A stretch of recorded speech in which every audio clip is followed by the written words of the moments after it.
Good evening, everyone. It's 8:30 on the East Coast. It is 6:30 in Wyoming, and welcome to another thrilling episode of Foundations of Development with Professor DeNobili. I am your host, Professor DeNobili, and today we will be learning about Sigmund Freud, one of probably the most interesting people to have ever lived. Probably one of the most. I would say probably in the top 5 to top 10 of the most interesting people that we will learn about. Probably one of the most interesting theorists in this course. Um, as always, our to-do list, the roadmap, and our lecture on Sigmund Freud. So, to our to-do list this week, we are working on Freud, chapter 11 in our textbook. Reflection 3 is due on Sunday. You're picking two theorists from Chomsky to Freud that are your two favorite that you found most interesting, and you're writing your reflection on it. Then we're going to have 2 weeks of Erickson, chapter 12. I'm going to try to get that out, if not tonight, probably at some point this weekend, because I've already read chapter 12. And then on November 20th, so you actually have 2 weeks from now to do homework 3. If you remember earlier in the semester, uh, homework 1 was what is the influence of nature? How influential is nature? This is going to be your homework assignment is how influential is nurture? So in this case, you'll be able to uh, tell me more about the nature versus nurture debate, and you'll focus on the nurture aspect of our theories. Then we have Thanksgiving break.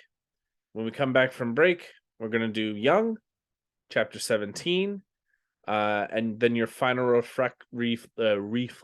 Your final reflection. It's been a long week. That's going to be due on December 4th.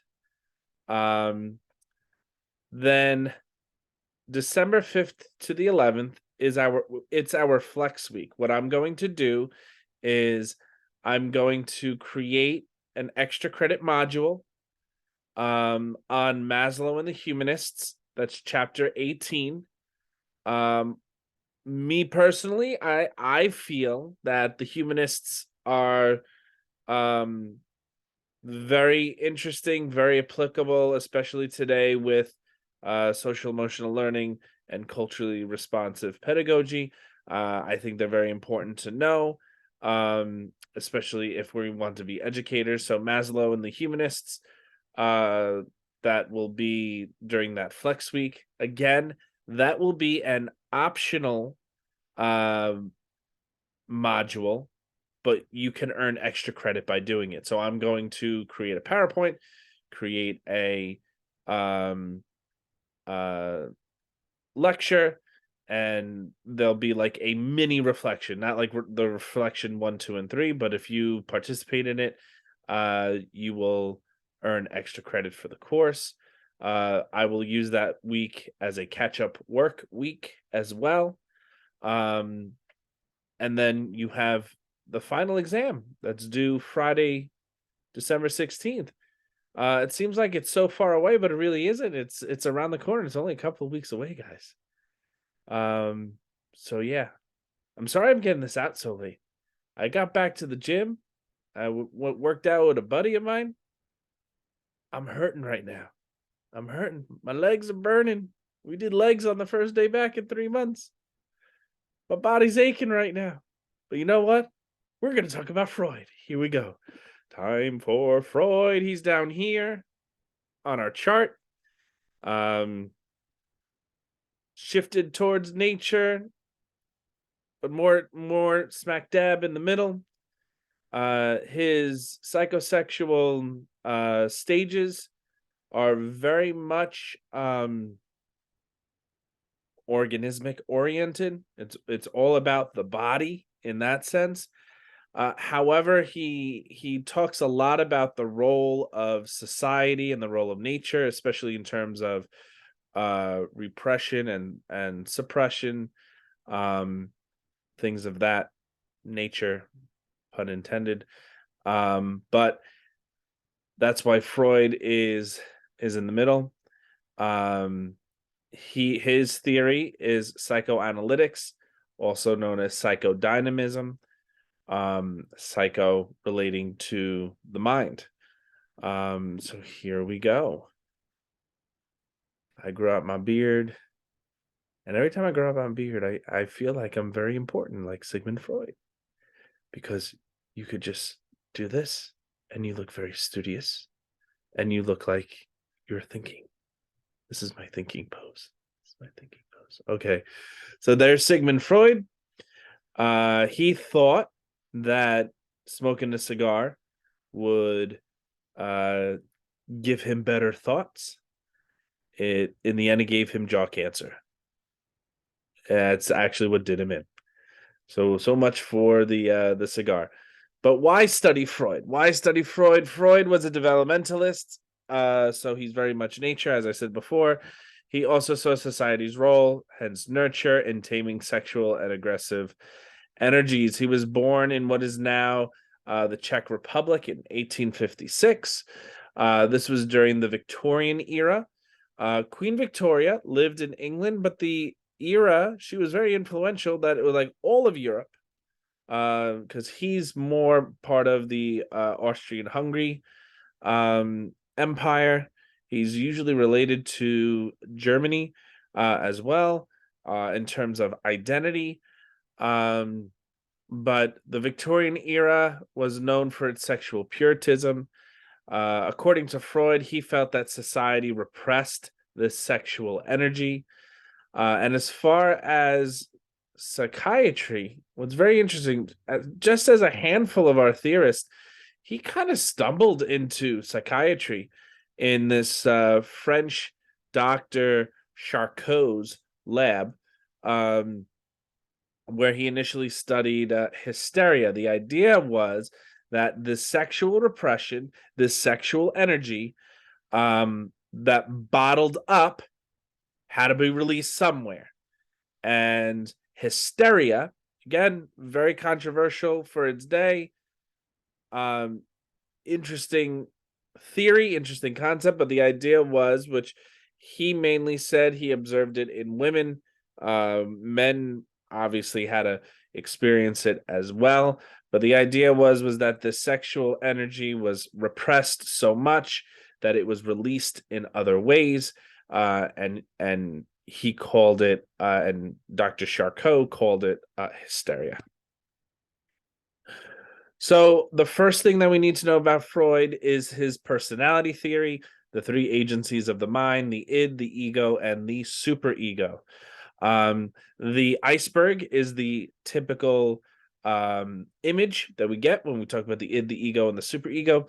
The id lives down here, fully unconscious. It is about wish fulfillment. Think of the id as the devil on one of your shoulders. The ego is half conscious in the preconscious and partially unconscious. The ego is part of the reality principle, and think of it as the middle person. So if you have the devil on one end, you have the angel on the other. The angel is going to be your superego. The ego is the person operating on the reality principle. I'm going to get there in 1 second to show you how they all interact with each other. The superego is the social component, where the moral imperatives come in. So if you want to use how Freud would look at it, think of it like this. The id would say, the id which operates on the pleasure principle, I want sex and I want it now. That would be the id. The id would be like, I want this now. And then the superego is like, but do you really? Do you need it? You don't really need it. Come on. And then the ego in the reality principle, the ego might say this to bring the two together. Because now think of the id and the superego as these opposing forces. of pleasure and morality. And then the ego would say, okay, here's the reality. I really do want this thing called sex. I'm not sure if I should want it.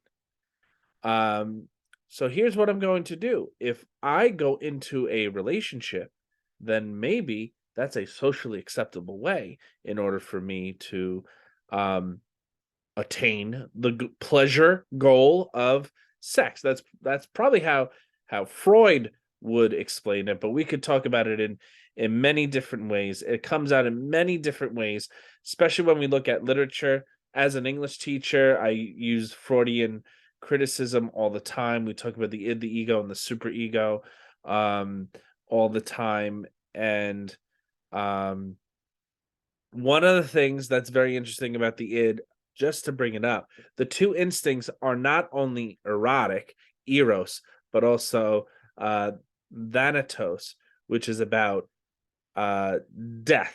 So reckless behavior and risk taking, which is a part of pleasure, but it's this almost like death defying pleasure, like daredevils and things like that. That's all part of the id. So we have this odd part of the id that we all have that's all unconscious of these things that we want to pursue. And then the super ego is like, you really shouldn't want that. And then the ego is like trying to mesh it all together of trying to bring the reality of how do I come down in the middle road with these two extreme forces that are coming down on me.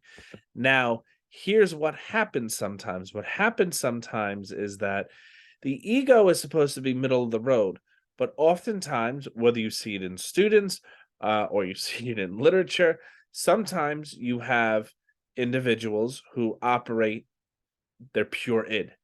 They're pure id. They can be troublemakers. They can be pure id.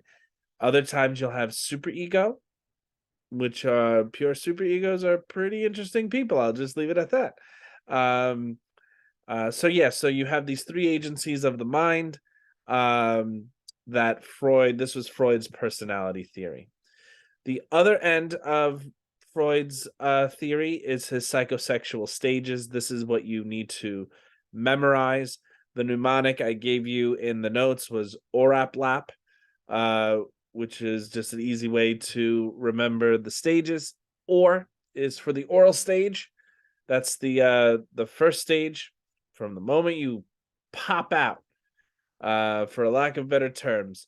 There's two substages. Don't worry so much about the substages, but the first stage is the oral stage. All we need to know here is that the infant sees the world by putting everything in their mouth. This is also from a pleasurable point of view, but also the fact of they get all their information by shoving things in their mouth. That's just what they do. Um, Freud will also go on to talk about complexes or fixations.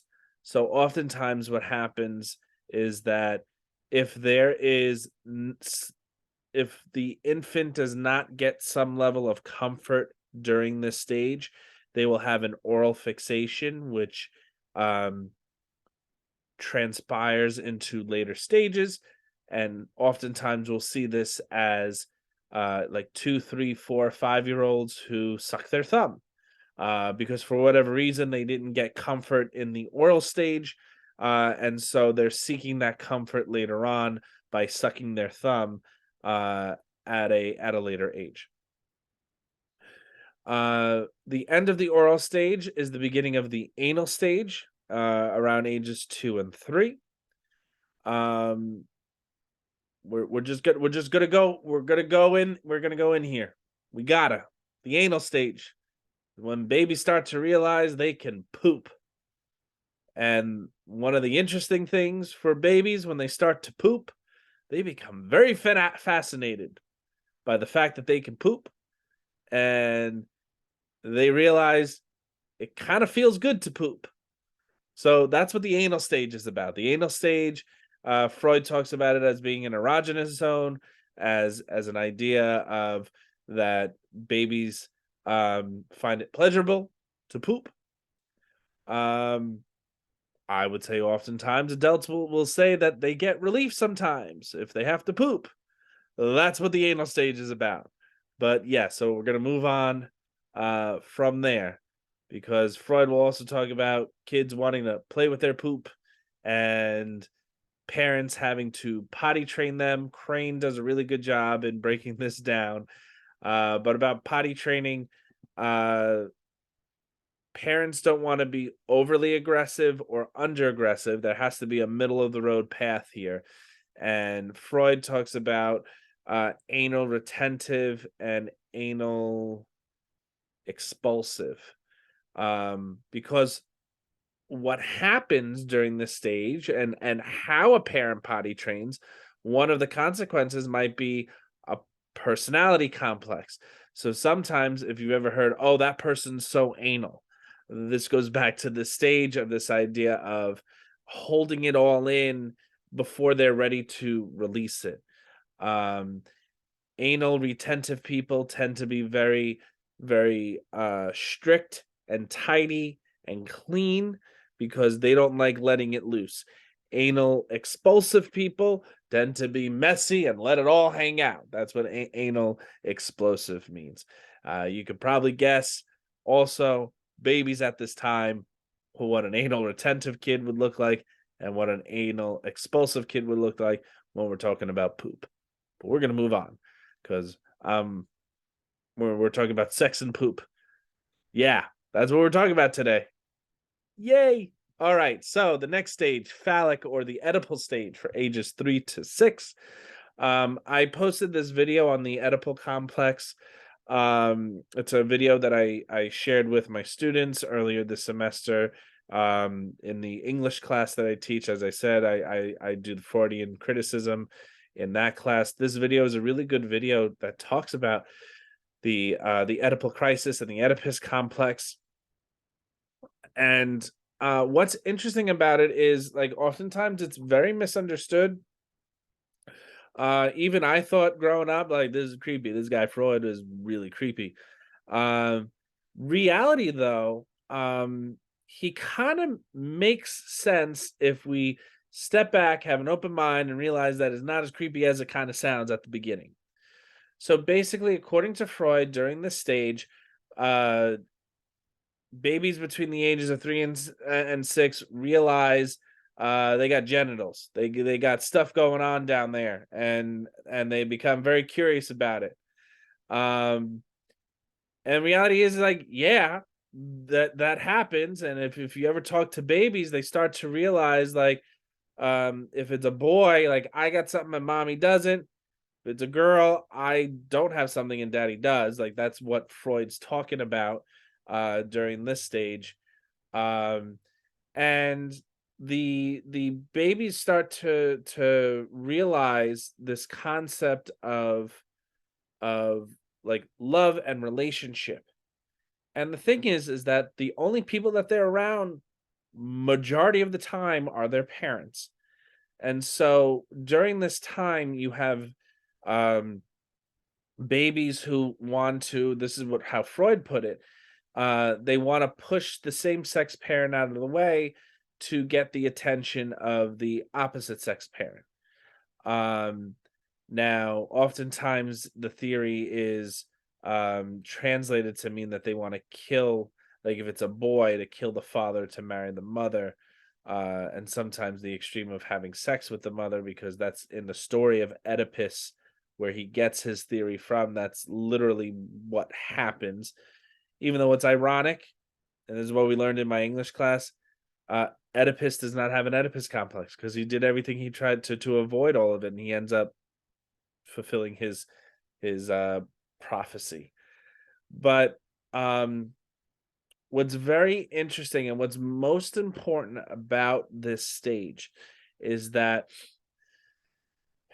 the reality is that the young baby, the child, is starting to realize that not everyone is just like them. If they're a boy, not everybody is a boy.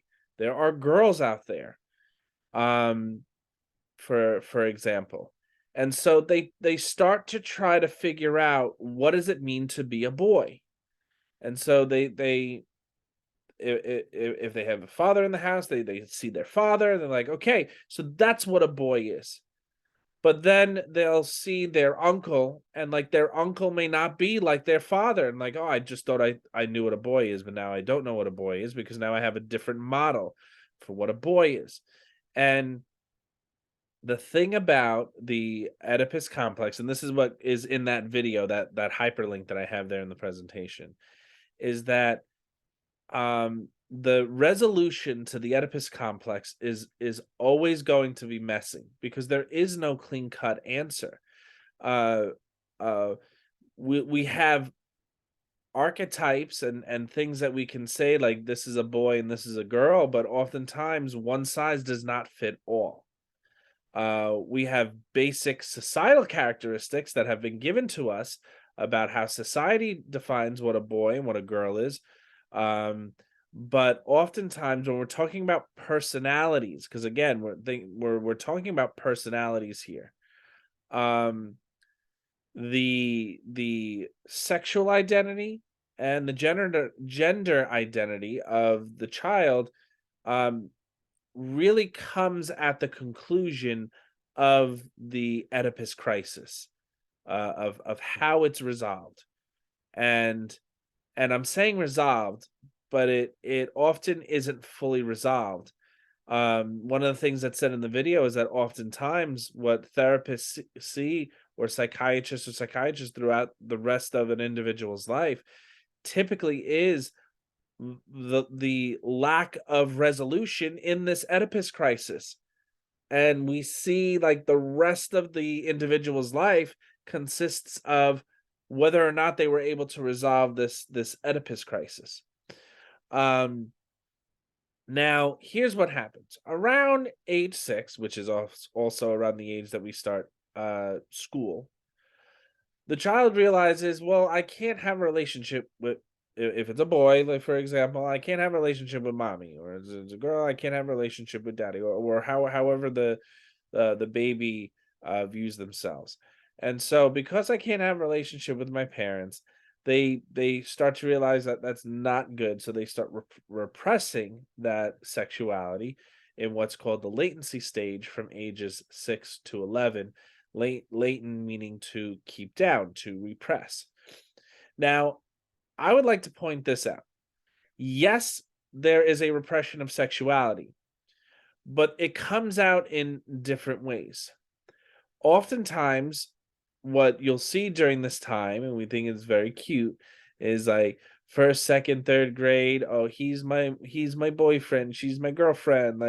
Like kids start to realize that, well, I can't have a relationship with my parents, but there are other individuals out there that I can have a relationship with, even though they have no idea what the word means, what a relationship actually is. But it tends to be um, cutesy, romantic, if you will. But even romantic is not the right word for it. It's just like we're best friends. We like each other, but they really don't know what it means. Oftentimes you will see that during the latency period. Uh, and the latency period is nothing more than the calm before the storm of the genital stage, which is also called puberty or adolescence. Um, During Freud's time, it was 11 for girls, 13 for boys. Those ages have kind of shifted. They seem to shift younger and younger for when puberty begins, um, through adulthood. Uh, During the puberty stage, children have a new found attention on their genitals, hence the genital stage. Procreation becomes possible. Uh, Freud's daughter Anna expounds on this stage. This is talked about in the textbook as well. Um, I would say this as a teacher. One of the reasons why Freud is very applicable, uh, educational psychology is heavily influenced by Freud. But what we have to understand is, being that middle school and high school, I've taught middle school and high school. That's what my certification is, grade 7 through 12. Not so much. I've not so much worked with elementary school students, except in like camp and summer camp and things like that. But there's such a saturated fascination with sexuality that it has to be addressed, it has to be channeled, but it has to be done in a way that it doesn't become so distracting, because things have to be learned during this time. But the point is that what we learned from Freud is that it needs to be addressed. Like you can't just like like in a way repress all of it and be like, sex does not exist. We're just going to learn about Shakespeare. Oh, Shakespeare talks about sex. Like you got to address it uh in some way, shape, or form, uh without being creepy about it. I don't know how to explain it in that sense, but if that makes sense, like one of the things that Freud teaches us is that like we need to be comfortable talking about sexuality in such a way that it channels it without without repressing it, without, but I don't know if I'm explaining myself correctly. I hope that makes sense. One of the appreciations of Freud is that Freud was able to give us a language in order for us to discuss such a sensitive topic that majority of us have been taught for centuries that this is not an appropriate topic to be talking about. And Freud was one of the first to say, like, "No, we got to talk about it. We have to. Like, we have to address it in some way, shape, or form." The third part of Freud is defense mechanisms. Defense mechanisms. It's been a long week, guys. Long week. Defense mechanisms are psychological strategies that are unconsciously used to protect a person from anxiety arising from unacceptable thoughts or feelings. Now, what's interesting here is the word unacceptable. Unacceptable according to whom? Society.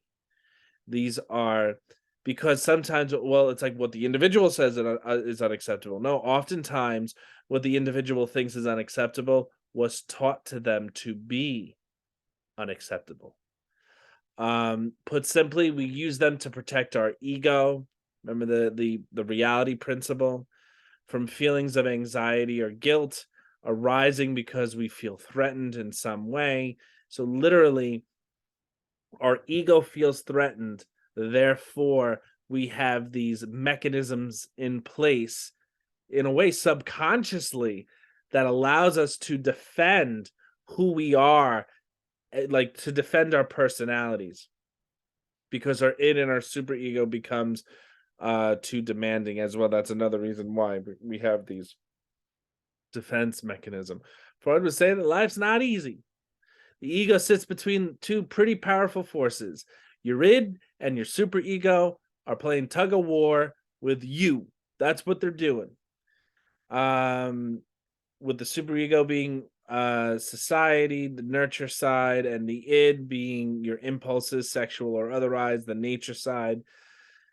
When conflicted, it's understandable if you feel threatened and overwhelmed, as if you're going to collapse under the weight of it.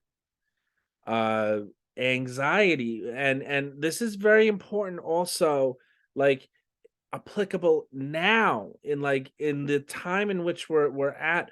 What the COVID pandemic taught us is that not only is anxiety a real thing, but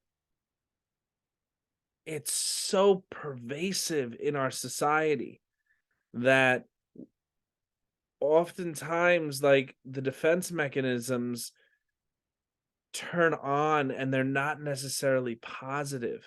That's what a lot of over the last few years of what we learned. Um Anxiety serves as a signal to the ego that it's survival, and with the survival of the whole organism, it's in jeopardy. Anxiety is not necessarily a bad thing if the individual, or under the guidance of a therapist or a counselor, or a teacher who directs them to a counselor. um, Anxiety is a red flag, allowing the individual to try to get in touch with themselves that I need help right now. I need this taken care of. I need to be taken care of. I'm not well. So that's what I mean by anxiety is not necessarily a bad thing.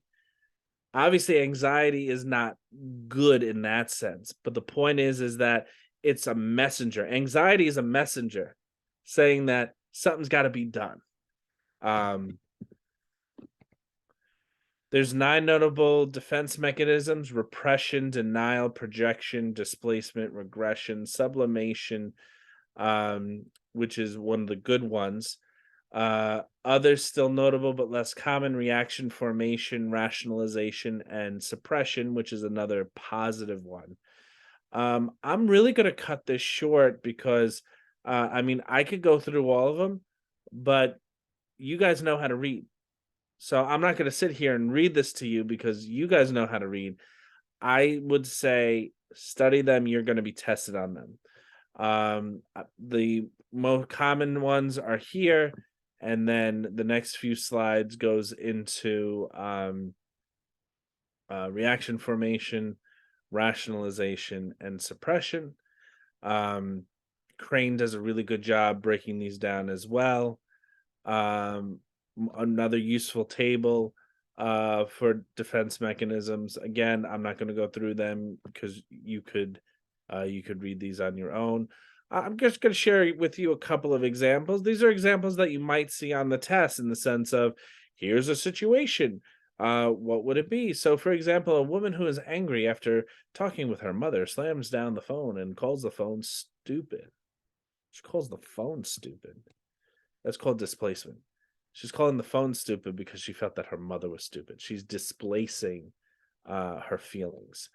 I know a lot of people who cheat. I always study hard for tests. It's not a big deal if I cheat this time. That's called rationalization. They're rationalizing the unacceptable behavior of cheating because superego, I study hard all the time. Other people cheat. They give into their id. I never cheat. So if I cheat this one time, it's okay. It's also like, I've done this over the years with food and exercise. Like, look at all those other people that eat junk food all the time. I'm always dieting. So, like, what's one piece of cake? One piece of cake leads to two. Like, you're rationalizing poor behavior, because you want something. Your id is telling you you want this and you need a reason, which is weird because you really don't need a reason, but you think you need a reason. That's rationalization. A musician pours emotion into the songs he writes. A person joins a boxing gym. They're channeling their energy. That's called sublimation. That's one of the good ones. They are channeling their energy in a socially acceptable way. That's what sublimation is. More examples: a student who dislikes the teacher will say, she never liked me. Like that, she never liked me. What the kid is doing is the kid is projecting. They're projecting their feelings onto the teacher, because the reality is that the kid doesn't like the teacher. But if they say, in a way, it's kind of like, it's sort of rationalization, but they're rationalizing their dislike for the teacher by projecting their feelings onto the teacher. Your significant other asks if something is wrong. You are upset and angry, but you say, I'm fine. That's reaction formation.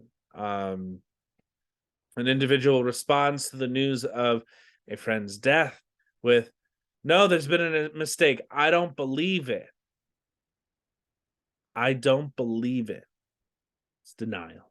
They're in denial because they cannot fully, and also denial is one of the 5 stages of grief. Um, I'm actually going over with my students now as well. 5 stages of grief. Denial is a defense mechanism because we cannot accept the reality of a loss, and so by putting it in denial, we're kind of like we're putting it off and not having to accept it right now in this moment. You cannot remember your father's funeral because it was such a traumatic experience. You repressed it. That's classic textbook repression. You have an argument at home and find yourself thinking about it at work. You say to yourself, I'll think about it later. You're uh, compartmentalizing it. And this is actually one of the positive ways because this is suppression. As a teacher, this is what I'm going to let you all know. Kids don't like to suppress things. They don't like to suppress it. They have issues. They want to deal with it now. 16 years of teaching. I don't know how many conversations I had with students. Like, listen, I understand you're having a fight with your friend, but now's not the time. You can deal with it later. That issue, that problem's going to be there at the end of class. But they want to deal with it now. No, you got to suppress it. You got to put it away. You got to deal with it at a later time because we got this time. I got to teach you something. We're going to read about Shakespeare, about somebody who didn't suppress their feelings, and they're all dead now. Like that's kind of like how it gets. Sometimes it gets annoying, but you see like these defense mechanisms. You see them in the kids, and sometimes like certain defense mechanisms that they should have that they don't. That's part of the reason. That's what's cool about Freud. You start like you're a little Freudian all over the classroom all day. Like, yeah, man, that's you're repressing your feelings there. I see what's going on there. Um, so that's kind of it for Freud. You're gonna look for large egos in your students. They're likely to be insecure in what they think that they know. Um, An overwrought superego will be evident in children who are extremely rule bound. Your task is not to criticize the child, but to channel that boundedness. Oftentimes, we see this with a lot of our theorists. Um, our job isn't to make the kids the way that we want to make them. Our job is to help them become who they want to become. Um, Depending on the age level, you may see the it is dominant, especially with younger children. The it is dominant. You'll see this oftentimes. Um, I see this a lot even in high school where like you don't assign seats and they're like so and so is in my chair. You'll see this like in ninth graders as they're transitioning out of that middle school. That's my seat. And you're like, this is my classroom. That's my seat. You're just borrowing it for this time frame. But like that's so like mine, so to speak. The super ego can be dominant at times, and the ego can be dominant at times. We see this especially in high school, transitioning into college, where you know if you see this with young people, like they can solve all of the world's problems that people have been trying to solve for millennia, but you put a bunch of high schoolers or young college students in a room and like they'll solve world hunger, they'll solve war, you know. And you're sitting there, you're like, oh man, like you really don't know how the world works. But like I wish it worked the way that you see it because it would make life so much easier. Um, Latency is Freud saw it as the best case scenario, so that those elementary school years right before middle school, children have achieved self-control for the most part, and they're the easiest to teach. Oftentimes, like fourth and fifth graders, like Yeah, they're immature, but they really wanna learn sometimes. I see this a lot when as I said before with summer camp. They're so fascinated. They're that's what it is. They're fascinated about the world. They find awe in a lot of things, and they'll sit and they'll listen to something if they find it interesting. Once puberty kicks in, you have your hands full once puberty kicks in. This can also be a hyper attentiveness and willingness to learn. I love teaching high school students because um, once you capture their attention, they want to learn. They really want to learn. They like it's such an explosive time. There's so much going on. Um, and like it is I can't even put it into words about how awesome it is to just I can't do elementary school. I did middle school for a little bit. Middle school is nice to visit. I see middle school kind of like Manhattan. It's a good place to visit. I don't want to live there. That's just how I am. Um, but yeah. So that brings us to the end of Freud.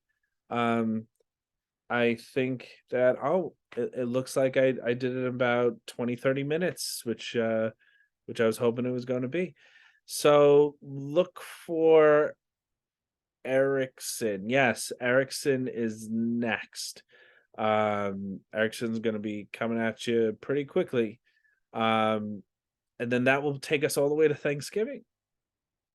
That's it. If you have any questions, reach out to me. Hope all of you are okay. I'll try to do another check-in tonight when I post this, and I hope to talk to you soon. Have a good night.